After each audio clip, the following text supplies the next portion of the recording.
The path of the just is like a shining light, shining brighter, bright as the noonday. Hello and welcome to Walking in the Word with Alton and Nancy Valentini. Today we're going to pick up with verses 16 through 19 of Psalm 37. These verses are very timely and worth talking about and pointing out some details about. So, Alton, where would you like to start with this passage? Well, we read it and it says, "A little that a righteous man hath is better than the riches of many wicked." And a lot of times we say things like that and we just blow it off like, I wish I really had a lot of money, or I wish I really had a lot of something. But if you like to study words, and a lot of people don't, they think it's boring, but you really need to look into them and see what these words mean, because they will minister to you as this whole psalm does. It's a kind of like a comfort food. People like to eat comfort food that makes them feel better. Well, that's what Psalm 37 does. Okay? Whatever situation you're in, you can find it in that psalm. And there's David just helping you establish yourself when things are going wrong and you're in a state of agitation. All different kind of things are happening around you, your circumstances. This brings you back down to a comfort level. And so a little, okay, it sounds like you don't have very much. The world thinks you have a little. You don't have little, you have much. Okay? But in comparison to what the world thinks you should have, or what they compare you to themselves, they think you have a little. But don't think that way. That's just a word to be used for a comparison, and the comparison really isn't there. Okay? What we have is better. Okay?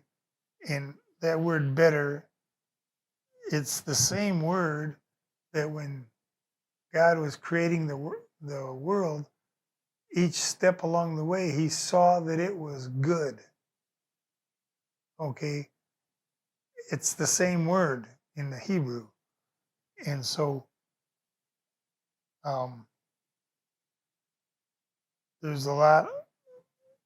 He always makes sure everything's good. Okay? And at the end of creation, when he got done with man and was about to take his rest, it says that he saw that it was very good. And I think I expounded on that before, but you need to realize whatever you are, wherever you are, however good you think things are, he wants to expand that. Everything about God expands. When he gives a word, it doesn't just sit there, it grows, it expands. And so this word very good is basically saying that this goodness is open-ended. It's never ending. It will always increase and get better. And so that little that you have as a righteous person is better than the riches of many wicked. And when you think of that word riches, why we think of, I'm rolling in dough and I don't have to worry about anything. you, if you was to win the lottery tomorrow and get buckets of money showered on you, you would find out you have a whole new set of problems, and they're worse than the ones you had before. People are going to be coming out of the woodwork. You're going to find relatives that aren't even on your family tree coming to ask for money. You're going to worry about things you didn't worry about yesterday. Okay? When you're a filthy rich person, you're worrying about the stock market. Something's going to cause it to go down. Something's going to cause the value of something I have to go down. At the same time, some price is going to go up. And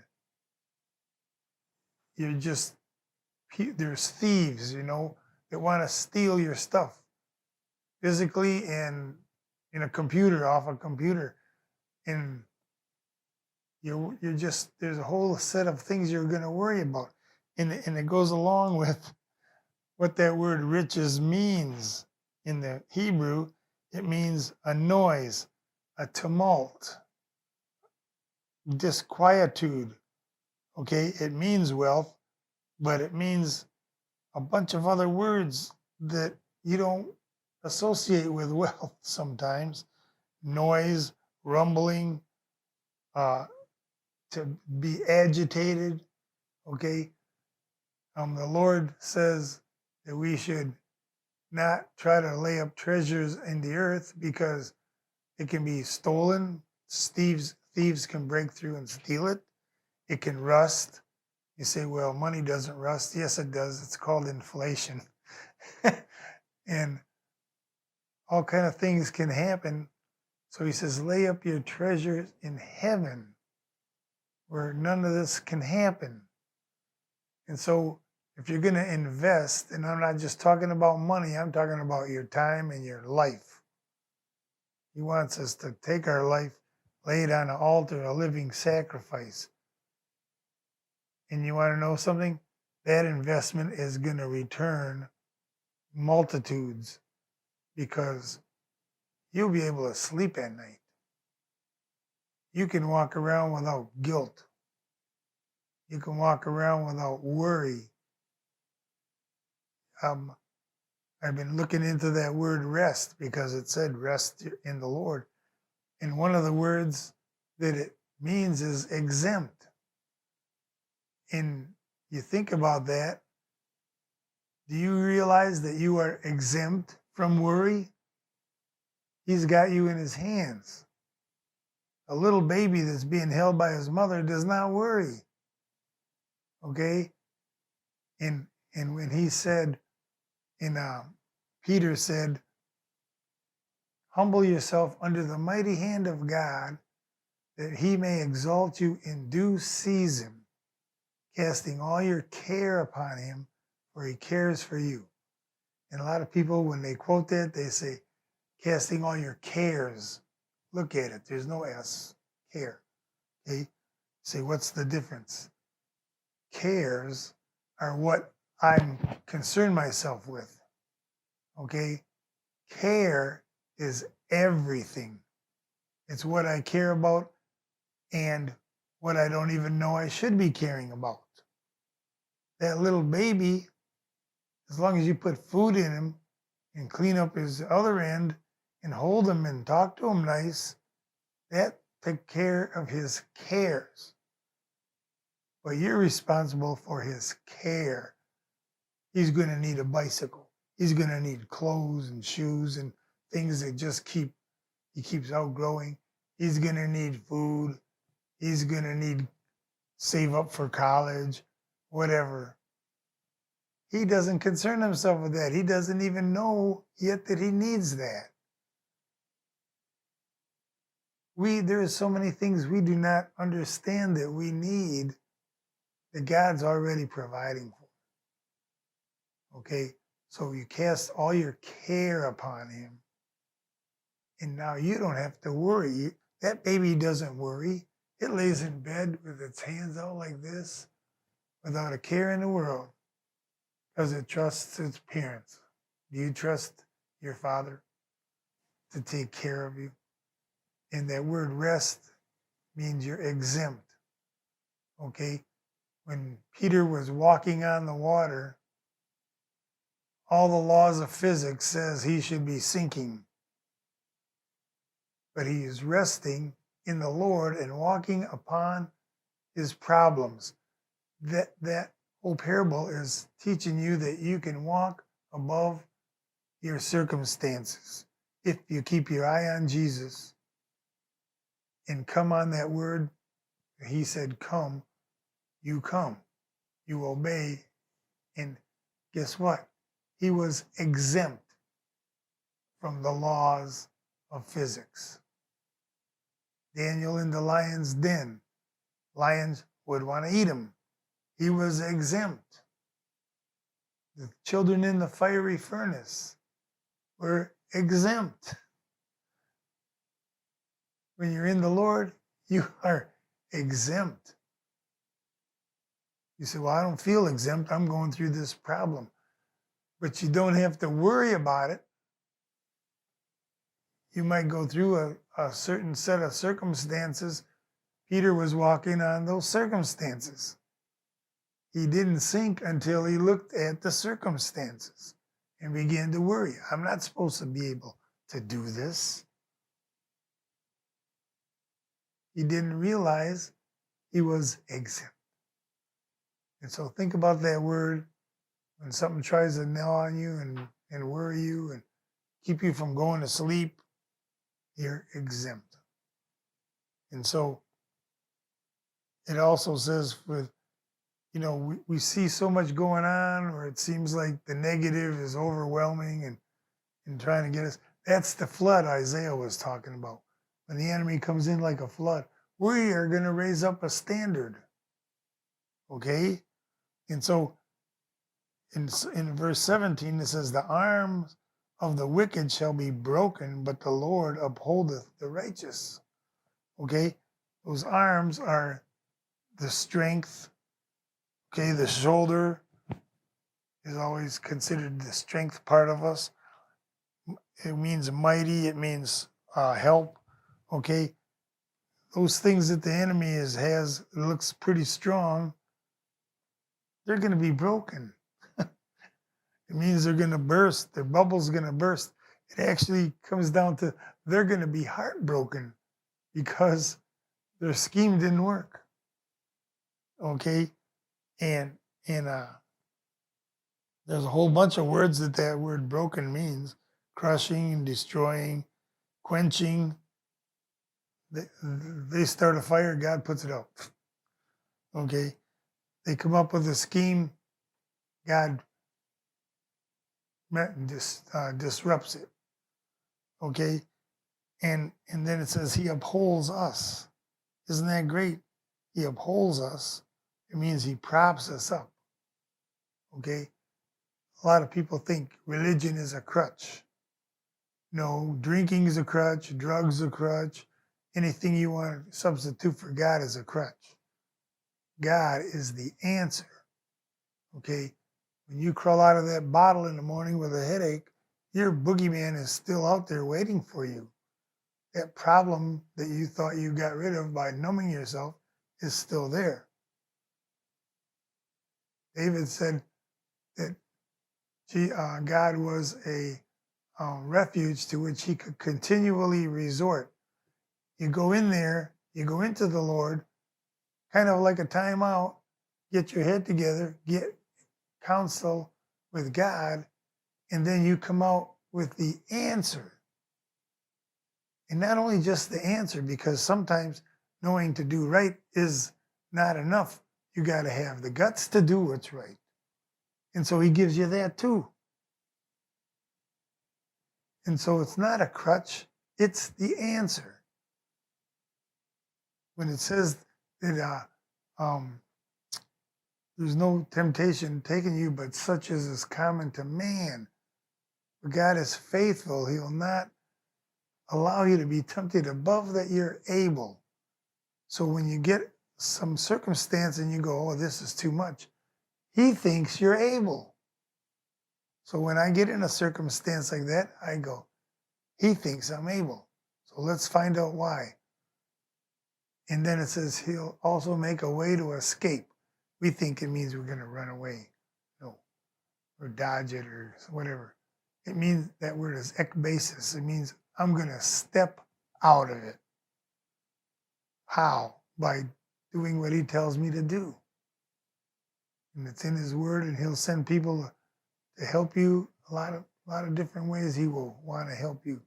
And so um, take these things to heart and begin to allow God to be God in your life. So, Nancy, I know you have something to say about the rest of that. Yes, if we look at verse 18, the next verse, it reads like this: Jehovah knows the days of the upright, and their inheritance shall be forever. And so the Lord knows our days. He doesn't just know the days of Christians, but he knows all people's days, their times, their seasons. But we need to look at Psalms 139 to get the big picture of how God knows our ways and knows our days. Starting with verse 5 in Psalms 139, we read, You have closed me in, Lord, behind and in front, and laid your hand on me. Such knowledge is too wonderful for me. It is high, I cannot go up to it. Where shall I go from your spirit? Or where shall I flee from your presence? If I go into heaven, you are there. If I make my bed in Sheol, which is the place of the dead, behold, you are there. If I take the wings of the morning and dwell in the furthest parts of the sea, even there shall your hand lead me. So there's no place that God's presence is absent, and especially for the upright. He knows our days. If we go on, then let's read what else he says here. He says, even your hand shall lead me, your right hand shall hold me. If I say, surely the darkness shall cover me, even the night shall be light around me. Then verse 12 says, the darkness does not hide from you, but the night shines as the day. So in God's perspective, there's no night, there's no darkness that can cover us. And that's a comforting thing, because there's no way that he loses sight of us or he loses track of us. Then verse 13, for you have possessed, it's very detailed and intimate here. For you have possessed my inward parts. You have covered me in my mother's womb. There's no place that he has not or did not know us. I will praise you, for I am fearfully and wonderfully made. Your works are marvelous, and my soul knows it very well. And understand that God counts each of us precious.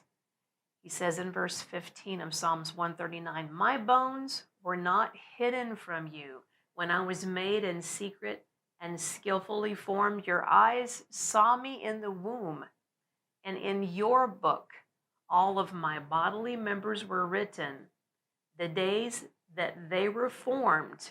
Now think about that. The day that your arms began to develop, God wrote that day in a book of remembrance. Not one of them was forgotten. And even though not one of them was fully formed, he was writing about you. Verse 17, how precious also are your thoughts to me, O God. How precious are your thoughts to me and about me. How wonderful and great is the sum of them. And so no human being ever need to feel like God doesn't know them, God doesn't care about them, God doesn't value them. If he was making notes of the day that your body parts were forming in the womb, he knows the days of the upright. And so Psalms 37:18 says, Jehovah knows the day of the upright, and their inheritance shall be forever. How precious his thoughts about us are and his thoughts toward us are. And so he does know the sum of our days. And then if you were to look at verse 19 of Psalms 37, it says that the upright, he's continuing on the thought, they shall not be ashamed in the evil time. They shall not be ashamed. We might stumble at the King James word, but if you look up the word ashamed, it means literally to be pale.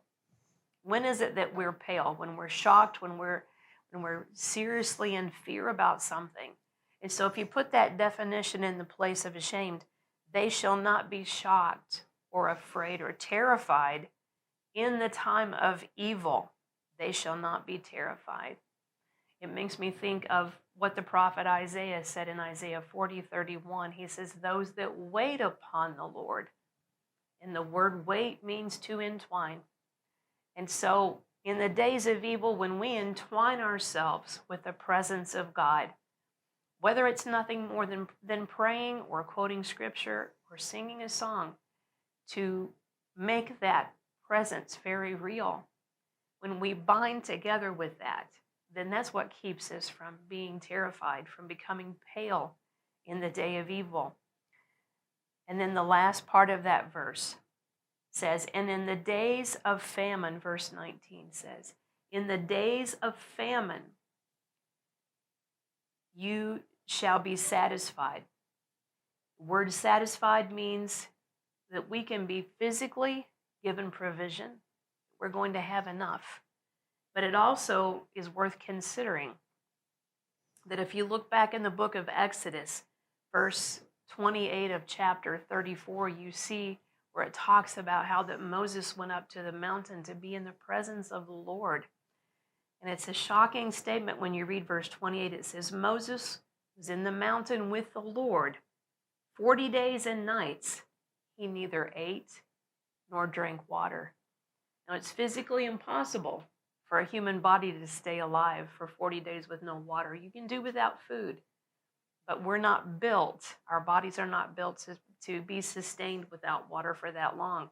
And so just as much as someone coming and handing you a provision of food is a miracle and would cause you to be satisfied, God is a God of the impossible. If it were to have to be the case, we know because of Moses' example, he's able to sustain us, even in a time of famine. He can make a provision. He is a creative God, and he has no limitations. And so again, verse 19 says, they shall not be ashamed or frightened or feared in evil time. And in the days of famine, they shall be satisfied. They will have provision that is necessary. And back to the beginning where we started, a little in the hands of God's people is greater than a lot in the hands of the wicked. I've seen, and probably you have too, I've seen God stretch provisions. I've seen him multiply food, even seen him multiply chairs one time. We had a women's meeting, and one of the pastors started inviting a lot of people after we'd gotten a head count. And so we had women coming from all different places. And even though we knew that there weren't the chairs necessary, as we would go back from the pile, we would find more chairs. And so God is the God of impossibilities. He's the God of provision. He's a creative God. And he can do whatever's necessary to cause us to be satisfied, even in the time of famine. So a little in the hands of God can be multiplied if we give him something to work with. He's a God of no limitations. But those who don't put their trust in God and don't have a relationship with him, all they have is all they have. So that's something to keep in mind, that the provisions of God, even little in the hands of God, can be used to multiply. Do you have anything else to add to that thought, dear? When you think about the loaves and fishes, the young man had the 5 loaves and 2 fishes, and he gave them to God, and he could have said, there's just enough for me, but he didn't. He gave it to God, and God multiplied it, fed 5,000, fed to 4,000. There was leftovers, and when you give what you have to God, he can multiply it. Whether it's your talent, people generally think of money. We always seem to default to that, but there's so many other things. He wants your life. And, people don't want to give their life Well, he says if you try to save it, you're going to lose it. But if you lose it by giving it to me, you'll get it back 100-fold. And so these are acts of faith when we do that. And so we, if you haven't tried it yet, try it. You'll like it. Well, we trust that these principles have spoken life and encouragement to you today. Again, chapter 37 of Psalms is very timely for the troubling times we live in. We can find comfort and wisdom and strength there. So we trust that you will take these things that we've mentioned today and that you will apply them as we have done so in our own lives, and that you'd be blessed. We thank you for joining us today, and we look forward to being with you again very soon. God bless you. Our love to you.